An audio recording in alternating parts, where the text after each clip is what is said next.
गुरुर्विष्णु गुरुर्देवो महेश्वर गुरुर्साक्षात् परं ब्रह्म तस्मै श्री गुरुवे नमः।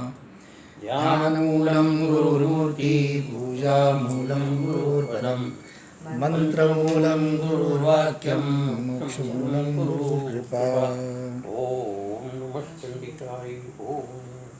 बोधयन्त परस्परं मच्चित्त मद्गत्प्राणा बोधयन्त परस्परं कथयस्य मां नित्यं तुष्यन्ति शरमन्ति च कथयन्तिश्च मां तुष्यन्ति च रमन्ति च। तेषां सततयुक्तानां भजतां प्रीतिपूर्वकं तेषां सततयुक्तानां भजतां प्रीतिपूर्वकं ददामि बुद्धियोगं तं येन मामुपयान्ति ते ददामि बुद्धियोगं तं येन मामुपयान्ति ते।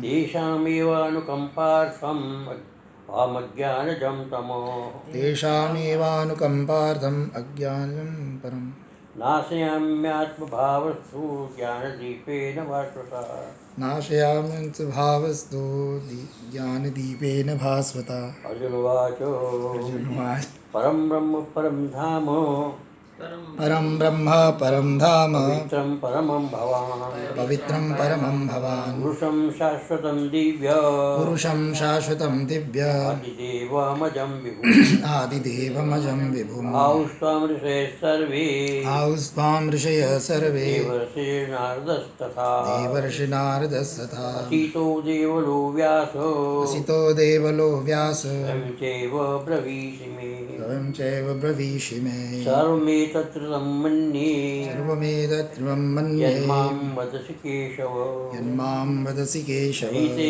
भगवन् व्यक्तिं केशं भगवन् व्यक्तिं दुर्देवान दानवा गुरुदेवान् दानवा।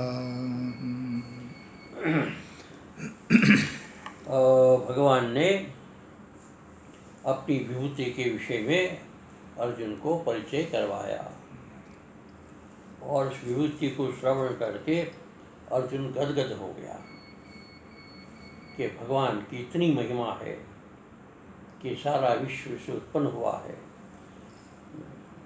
सारे विश्व का पालन करते हैं, सारे विश्व को लय करते हैं और सारा प्रपंच जो कुछ हो रहा है वो संचालित हो रहा है और जो कुछ संसार में है वो सब ईश्वरमय, इसके अतिरिक्त कुछ भी नहीं है। ऐसा अपने विभूति का स्वरूप भगवान ने अर्जुन को बताया। इस महिमा को श्रवण करके अर्जुन गदगद हो गए और अत्यंत उत्साहित होकर उत्कंठित होकर के भगवान से प्रश्न करता है। परम ब्रह्म परम धाम पवित्रम परमं भवान् पुरुषं शाश्वतं दिव्यम आदिदेवम अजम विभुम्। अर्जुन कहता है, हे प्रभु, आपका परम धाम परम ब्रह्म तो अत्यंत श्रेष्ठ सर्वोत्कृष्ट जो है, विशाल ब्रह्म जो है, व्यापक ब्रह्म जो है, परम धाम, धाम मैंने आश्रय और धाम मैंने प्रकाश, दोनों अर्थ होता है। तो आपका आश्रय, आपका धाम मैंने आपका प्रकाश, पवित्र क्योंकि अत्यंत पवित्र आपका स्वरूप है, परमम आप सर्वश्रेष्ठ है भगवान, आप भगवान, आप पुरुष है, पुरुषोत्तम है, शाश्वत है और दिव्य दिव्य है, आदि है, देव है, अज है, आप विभु है। ये सब कौन कहता है? तो ऋषि आहु, ऋषि लोग आपको ही कहते हैं, आप भी स्वयं कहते हैं और ऋषि भी इस प्रकार से कहते हैं। परम ब्रह्म परम धाम आश्रय प्रकाश होगा। परम ब्रह्म जो है यह तो आश्रय है सबका, या फिर सबका प्रकाश, सबको प्रकाश करने वाला। तो परम ब्रह्म परम धाम व परमं पवित्रम पावनम भवानी, सबको पवित्र करने वाले आप ही है। पवित्रम पावनम भवानी हो। यतः पुरुषं परमात्मानं शाश्वतं देव सर्वदेविक रूपम दिव्य परमे व्योमनि स्वस्वरूपे भवम दिव्यम सर्वप्रचितातीतम आदिम च सर्वकारणम देवम च द्योतनात्मकम स्वप्रकाश प्रकाश आदिमेव अतएव एव अजम विभुं सर्वगतम काम आहुष इसी संबंध इत्यादि। आप शाश्वत है, आप में कहीं किसी प्रकार का व्यवधान बाधा नहीं है, आप निरंतर है। सर्वदेव एक रूपम, सर्वदेव एक रूपम, सर्वदा एक रूपम, आप में किसी प्रकार का परिवर्तन नहीं होता है। न आप कभी घटते हैं न बढ़ते हैं, कभी कम होते हैं न बढ़ते हैं। इसी प्रकार से न आपका कोई रूप बदलता है, न रंग बदलता है, न कुछ आपके पास है। छोटे होते हैं न बड़े होते हैं, आप सर्वदा एक रूप रहने वाले। और दिवी मैंने आकाश में, परमे व्योमनी, जो इतना बड़ा जो संसार का आकाश है, वो आकाश में स्वस्वरूपे भवम, अपने स्वरूप से आप स्थित होते हैं। अतः संपूर्ण आकाश में आपकी व्यापकता है। ऐसा दिव्य सर्व प्रपंचातीतम, सब प्रकार से प्रपंच से अतीत, प्रपंच कहते हैं जगत, जगत से आपका कोई संबंध नहीं, सबसे अतीत है आप। यानी कि जगत आपको स्पर्श नहीं करता जगत होते हुए भी, लेकिन सारा आपके अंदर भीतर है, लेकिन आपको उसका स्पर्श नहीं होता है। ऐसा दिव्य सर्व प्रपंचातीत आदिम, आप सबके आदि, आदि मैंने सबके आदि कारण है। सर्व कारणम, सब जितने भी संसार में चराचर जगत है, जितने भी चराचर प्राणी है, उन सब का आप आदि कारण है। तो इस प्रकार से देवम, आप देव है, सर्वदेवादिदेव। द्योतनात्मकम, देव कहते हैं द्योतना, प्रकाशक। आपका कोई रूप नहीं है, लेकिन आप जो है द्योतन मैंने अत्यंत प्रकाशित है, प्रकाश द्योतनात्मकम। स्वप्रकाशम, आप स्वप्रकाश है, किसी पर प्रकाश की अपेक्षा आपको नहीं है। आप आदि है, आदि एवं अतः आदि देवम, आप आदि देव है, आप सबसे आदि देव है। एव अजम, और आप अज है, सबका आदि होने के कारण आप अजब है। क्योंकि सबको उत्पन्न करने वाले हैं, लेकिन आपको उत्पन्न करने वाला कोई नहीं है, इसलिए आप अज है। सर्वगतम विभुम, सर्वगतम, संपूर्ण जगत के अंदर व्याप्त है। कोई ऐसा स्थान नहीं है जहाँ पर आपका अभाव हो, इसलिए विभु, हमारे एक विभु है, वो भी व्यापक है। तो इस प्रकार से जो है आपका स्वरूप है। आहुस्ताम ऋषयस्तर्वे देवर्षि नारदस्तथा असितो देवलो व्यास स्वयं चैव ब्रवीषि मे। आहुस्ताम ऋषय, ऋषय जो आप्त धर्माण है, आप्त वक्ता जो है, ऐसे जो ऋषि है वो आहुष मैंने आपको कहते हैं। क्या कहते हैं? देव ऋषि। कौन कहते हैं? सर्वे, सबके सब। कौन है सर्वे? तो देवर्षि, नारद तथा असित, देवल, व्यास और स्वयं के वो ब्रह्मषि में, और आप स्वयं हमको कहते हैं। यानी कि सारे के सारी प्रामाण्य जो ऋषि है, प्रामाणिक, जो अत्यंत अनुभवी है, त्रिकालदर्शी है, जो सब प्रकार का ज्ञान रखते हैं, सब प्रकार की महिमा को जानते हैं, ऐसे ऋषि जो है, प्रबुद्ध व्यक्ति, तत्व ज्ञान को जानने वाले, ऐसे आपको ये इस प्रकार का आपको बताते हैं। और आप स्वयं भी कहते हैं कि मैं ऐसा हूँ, तो आप कहीं किसी प्रकार का संदेह नहीं कि आप वैसे ही है। आओ कथयंती त्वाम, आपको कहते हैं अनंत महिमानम, आप अनंत महिमानम ऋषयस तत्व ज्ञान निष्ठा, तत्व ज्ञान निष्ठा। ऋषि किसको कहते हैं? तो तत्व ज्ञान निष्ठ, जो यथार्थ ज्ञान में निष्ठा रखते हैं, अर्थात जिन्हें यथार्थ ज्ञान का अनुभव प्राप्त कर लिया है, ऐसे तत्वनिष्ठ ऋषि जो है आपको कथयंती, आपकी महिमा को इस रूप में कहते हैं, अनंत महिमा को कहते हैं। सर्वे ऐसे सारे के सारे ऋषि कौन? तो भृगु वशिष्ठादय, ऋषि का मतलब भृगु वशिष्ठ अत्रि है, कर्तु इत्यादि जो ऋषि है वो सब आपको इस रूप में संबोधित करते, अर्थात आपकी महिमा का गान करते। तथा देवर्षि नारद, देवर्षि नारद देवताओं के जो ऋषि है और जिनके अप्रतिशत सब जगह पर गति है, सब जगह पर जा सकते, सब जगह पर घूम सकते, पृथ्वी पर, पाताल में, अंतरिक्ष में, स्वर्ग में, ऐसा जो ऋषि नारद है वो भी आपको इस रूप में देखते हैं, इस रूप में मानते हैं। नारद असित, असित नाम के ऋषि है। एक देवल जो धौम्य, जिसकी ज्येष्ठ भ्राता है, एक धौम्य ऋषि है।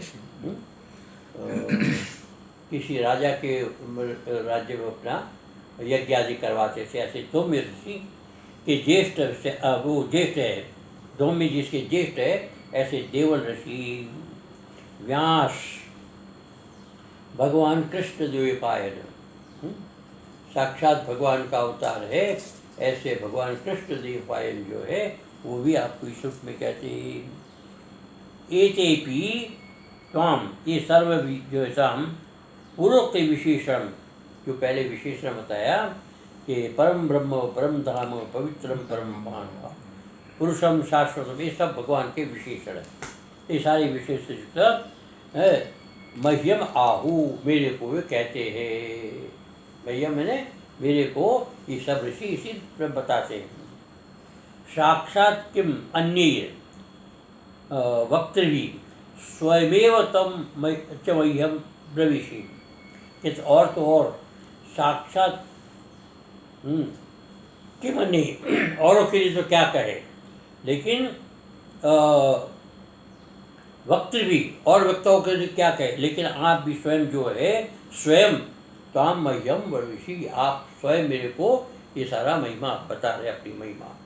तो आप सब प्रकार की महिमा को बताते मेरे को, उसी प्रकार के ऋषि भी इस प्रकार की महिमा को बताते हैं। तो आपके कहने में और ऋषि के कहने में किसी प्रकार का अंतर नहीं है, इसलिए मैं इसको तहे दिल से स्वीकार करता हूँ कि आपकी महिमा अनंत है। अत्र ऋषित्वेपि साक्षात् वक्तृणाम, साक्षात् वक्तृणाम नारदादीनाम अति विशिष्टत्वात् प्रसग्रहणम। ऋषियों के नाम तो आ गए थे, जो कहा ना भृगुदास ऋषि, आउस्ताम ऋषि, इसमें सब आ जाते ऋषि, तो अलग कहने की क्या जरूरत। तो कहते अलग जो इसलिए कहा है, ये जो है विशेष प्रकार के ऋषि, अलग ऋषि है। तो नारदादि जो है, नारदादि नाम अति विशिष्टत्वात्, अत्यंत विशेष होने के कारण इसका भी संबोधन अलग नाम लेकर के कर दिया है।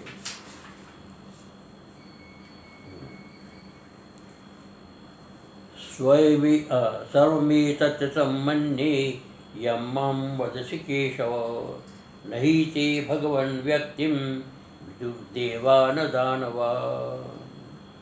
सर्वम एतत् सम्मन्ये, अब यहाँ पर जो है अर्जुन शरणागत हो गए। वो कहा था ना, हम तो सर्व में शादिमाम शिष्यस्तम शादिमाम प्रपन्नम, कहा था। अब यहाँ पर भी जो है अर्जुन एकदम शरणागत हो, कहते कि सर्वमेतत् सम्मन्ये, ये जो कुछ भी आपने कहा है, ऋतम मैंने सत्यम मन्ये, मैं सत्य मानता हूँ, आपकी हर बात को मैं स्वीकार करता हूँ, आपकी शरण में हूँ। यन्माम वदसि केशव, हे केशव, आपने जो कुछ भी मेरे को कहा है वो 100% मैं इसको स्वीकार करता हूँ, सत्य मानता हूँ, इसमें लेश मात्र भी मुझे संदेह नहीं है। नहीं से भगवान व्यक्तिम, आपका जो व्यक्ति है, आपकी जो आपको पहचान है, हे भगवान, देवा दानवा न विदु, न देवता जानते न दानव जानते, ये ऋषि लोग ही जान सकते हैं। बड़े बड़े देवता जो है आपकी महिमा को नहीं जानते, बड़े बड़े दानव जो है वो भी आपकी महिमा को नहीं जानते। जानते हैं तो केवल ऋषि लोग ही जानते हैं। क्यों कि ऋषि सर्वथा निश्चल निष्कपट और अंतःकरण शुद्ध होते हैं। देवताओं का अंतःकरण शुद्ध नहीं होता है, दानवों का अंतःकरण शुद्ध नहीं होता है, इसलिए कहते हुए ज्ञान सकते हो। और आपकी कृपा से शुद्ध अंतःकरण मैं भी इस रूप में आपको जानता हूँ, समझता हूँ। सर्वम एतद उक्तम ऋषिभिश्च, जो कुछ भी आपने कहा है और जो ऋषियों ने कहा है, त्वया च, और आपके द्वारा जो कहा गया है, तद्धृतम, तद्धृत मैंने सत्यम, सत्यमेवाहम मन्ये, मैं इसको 100% सत्य मानता हूँ, इसमें कोई संदेह नहीं है। यन्मे यन माम प्रति वदसी केशव, हे केशव, आपने जो मेरे प्रति कहा है उसको मैं स्वीकार करता हूँ। नहीं तद्वचसी मम कुत्राप्य अप्रामाण्य शंका, इसलिए आपने जो कुछ भी कहा है वहाँ पर किसी भी प्रकार की कोई मेरी शंका नहीं है, उसमें विप्रतिपत्ति नहीं है, अर्थात मैं अविश्वास का कोई कारण नहीं है, मैं 100% उसको सत्य मानता हूँ। तच्च सर्वज्ञत्वात् त्वं जानासि, और ये जो है सारा आप जानते हैं मेरे अंतःकरण को, क्योंकि आप सर्वज्ञ हैं, मेरी भावना को जानते, मेरे अंतःकरण को जानते हैं। तच्च सर्वज्ञत्वात्, आप सर्वज्ञ होने के कारण, त्वं जानासि, तुम सब बात को जानते हो, भली बात जानते हो, मेरे अंतःकरण को समझ सकते हो। जानासि जी, केशव, केशव है ना, तो उसका शब्द का अर्थ होता है, एक है क और एक ईश।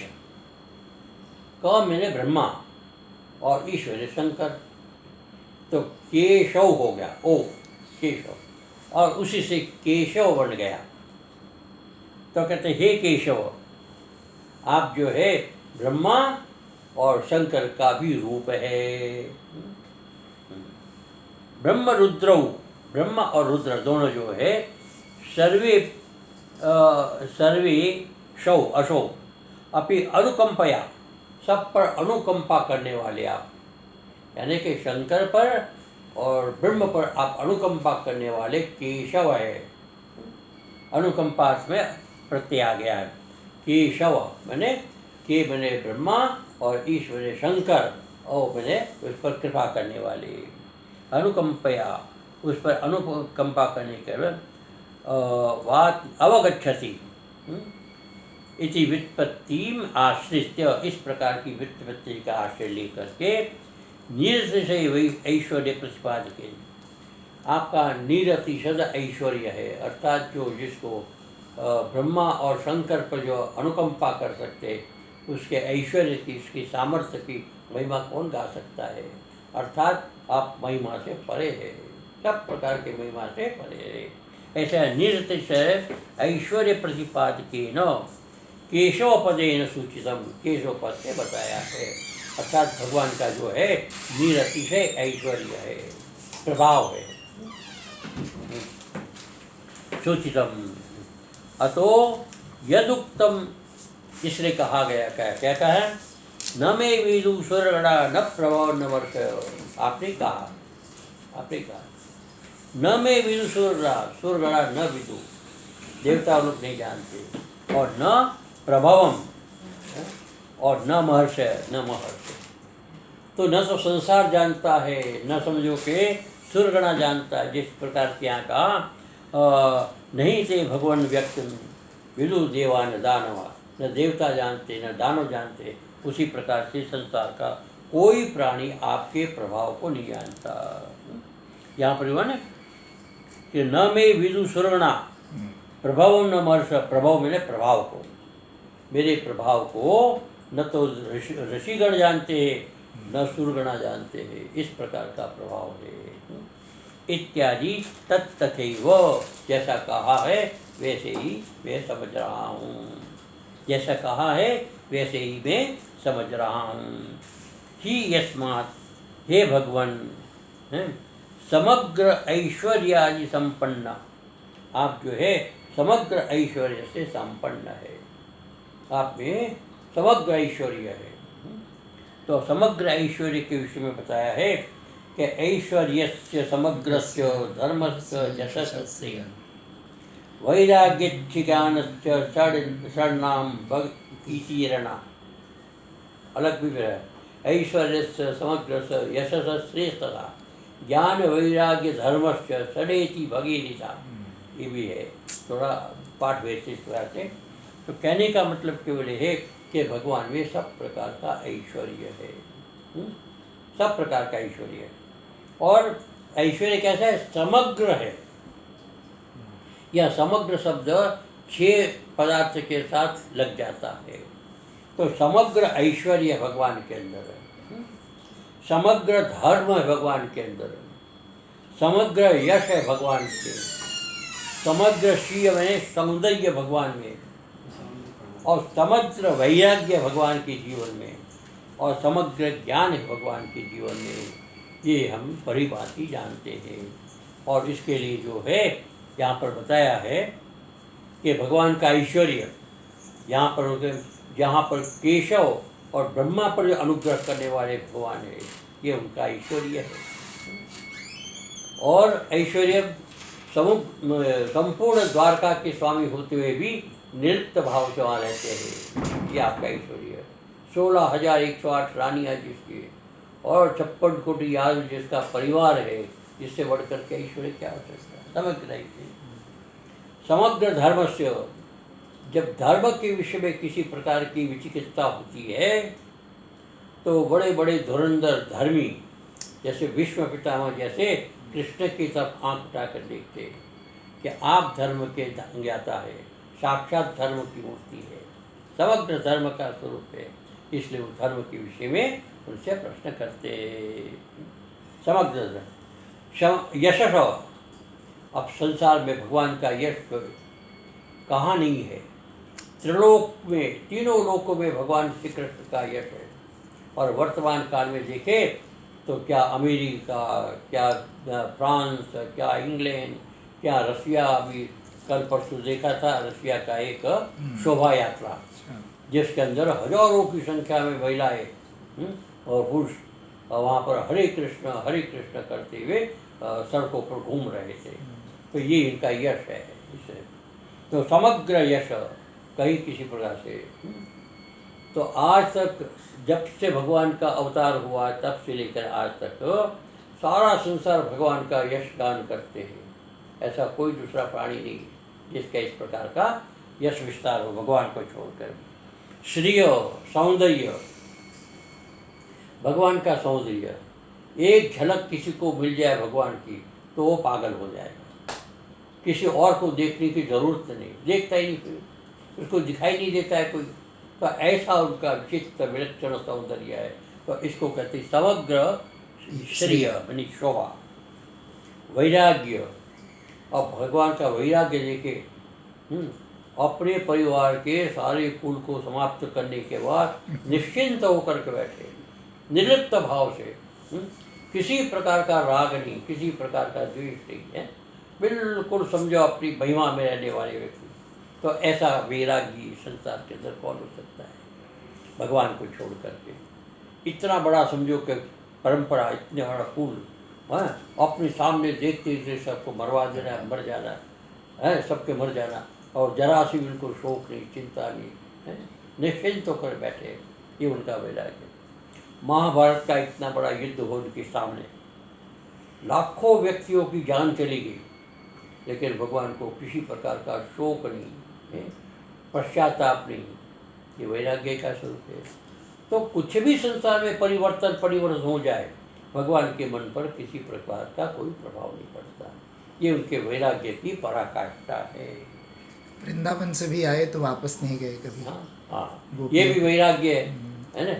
इतना स्नेह करने वाली गोपियाँ, आत्मसमर्पण करने वाली गोपियाँ हैं, इतना प्यार करते हुए भी जब उस वृंदावन छोड़ा, उसके बाद वृंदावन को देखा तक के वैराग्य की पराकाष्ठा। तीसरा ज्ञान, संसार में गीता के बराबर संसार में कहीं ज्ञान नहीं जो भगवान ने संसार को दिया। इसी प्रकार से महाभारत में अनेक प्रकार के प्रसंग आए, ज्ञान के, धर्म के, वैराग्य के, तत्व ज्ञान के, कई प्रकार के प्रसंग आए। तो सारे प्रसंगों में अपनी पराकाष्ठा ज्ञान की जो है प्रतिपादित करते भगवान। तो ऐसे भगवान जो है समग्र ज्ञान के मालिक, ऐसे भगत से युक्त भगवान जो है भगवान श्री कृष्ण है इत्यादि। भगवान समग्र ऐश्वर्यादि संपन्न, आदि का मतलब ऐश्वर्य आदि का मतलब ये सारा चीज आ जाता है। समग्र धर्म, समग्र अयस, समग्र श्री, समग्र वैराग्य, समग्र ज्ञान, ये सब उसके साथ आ जाता है। ऐसा भगवान संपन्न ते तव व्यक्ति, व्यक्ति मैंने प्रभाव, व्यक्ति मैंने आपकी अभिव्यक्ति, व्यक्ति का अभिव्यक्ति, ये जो आपकी अभिव्यक्ति है, जो आपका प्रभाव है, वो प्रभाव ज्ञानातिशयशालिनोपि देवा, और ज्ञान का अतिशय जिसके अंदर होता है, ऐसे प्रभावशाली देवा भी न विदु न जानती, देवता भी आपके इस प्रभाव को नहीं जानते। न दानवा, न तो दानव जानते हैं, न महर्षय, न तो महर्षि जानते। वो कहते हैं जानते, लेकिन जानते कोई नहीं। वो जानता वही है जो भगवान जिसको जनाता है। रामायण में ना सुई वही जाने ही देव जेवी जनाई जानत। तो इस प्रकार से भगवान की जो महिमा है, अनंत महिमा है, इस महिमा को मैं स्वीकार करता हूँ। यतस्तम तेषां सर्वेषां आदि शक्ति ज्ञानश्चातः, इसलिए यत तेषां सर्वेषां, ये जो जितने भी गिनाए उनके आप आदि है, ये जो है चाहे वो देव है, मनुष्य है, ये सब के आप आदि है। आदि शक्ति, उसका आदि शक्ति और ज्ञान, आदि शक्ति और ज्ञान, ज्ञानस्य अतः, इसलिए आपको कहते हैं स्वयमेवात्मनात्मानं वेत्तत्तं पुरुषोत्तमं भूत भावन भूतेश देव देव जगतपते। इसलिए मैं आपको कहता हूँ कि स्वयमेव आत्मनात्मानं, स्वयमेव, अब इसको कल करेंगे, इसका थोड़ा विस्तार करना पड़ेगा। तो यहाँ से अब इसको समाप्त करते हैं और अपना पूर्णमिदं पूर्णात् पूर्णमुदच्यते पूर्णस्य पूर्णमादाय पूर्णमेवावशिष्यते। ओम सर्वे भवन्तु सुखिनः, सर्वे सन्तु निरामया, सर्वे भद्राणि पश्यन्तु, मा कश्चित् दुःखभाग् भवेत्। ओम शांति शांति शांति। ये जो है थोड़ा सा लंबा होगा।